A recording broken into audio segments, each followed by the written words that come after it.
Hello WhatsApp guys, তো কেমন আছো তোমরা সবাই? আশা করি তোমরা সকলেই ভালো আছো। আল্লাহর রহমতে কিন্তু আমিও অনেকটা ভালো আছি। তোমাদের জন্য কিন্তু একটি সুখবর রয়েছে। সুখবরটা হলো আমার ইউটিউব চ্যানেলে কিন্তু 300 সাবস্ক্রাইব পূরণ হয়ে গেছে। এটা কিন্তু তোমরা সকলেই জানো। এই 300 সাবস্ক্রাইব পূরণের জন্য আমি তোমাদের জন্য একটি টুর্নামেন্ট অর্গানাইজ করেছি। তোমরা সকলেই কিন্তু ওই টুর্নামেন্টে অংশগ্রহণ করতে পারবা। তোমরা এই টুর্নামেন্টে কিভাবে অংশগ্রহণ করবা সেটা কিন্তু আমার এই ভিডিওতে তোমাদের বলে দেবো।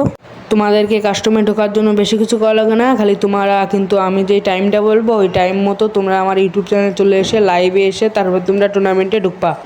টাইমটা হলো অক্টোবর মাসের 10 তারিখ রোজ শুক্রবার বিকাল 4টার সময় আমি লাইভ করব। ওই লাইভ দেখে কিন্তু তোমরা আমাদের টুর্নামেন্টে ঢুকতে পারো। আর তোমরা যদি চ্যানেলটিকে সাবস্ক্রাইব করা না থাকে তাহলে কিন্তু তোমরা ডায়মন্ড পাবা না এবং লাইভেও কাস্টমে ঢুকতে পারবা না। তো সবাই প্রস্তুতি নাও। কাস্টম কিন্তু হবে স্কোয়াড, ডুও এবং সোলো, 3টা কাস্টম হবে এবং 3টায় আমি প্রাইজ দেবো। আর তোমরা যারা আমার সাথে অ্যাড হয়ে যাও তোমাদের সবাইকে অ্যাড করবো। আর আমি কিন্তু প্রতিনিয়ত লাইভ করব। তোমরা যারা যারা আমাদের লাইভে আসবা তাদের কিন্তু সবাইকে গিভওয়ে দেবো। তো সবাই ভালো থাকবে, সুস্থ থাকবে। আল্লাহ হাফেজ।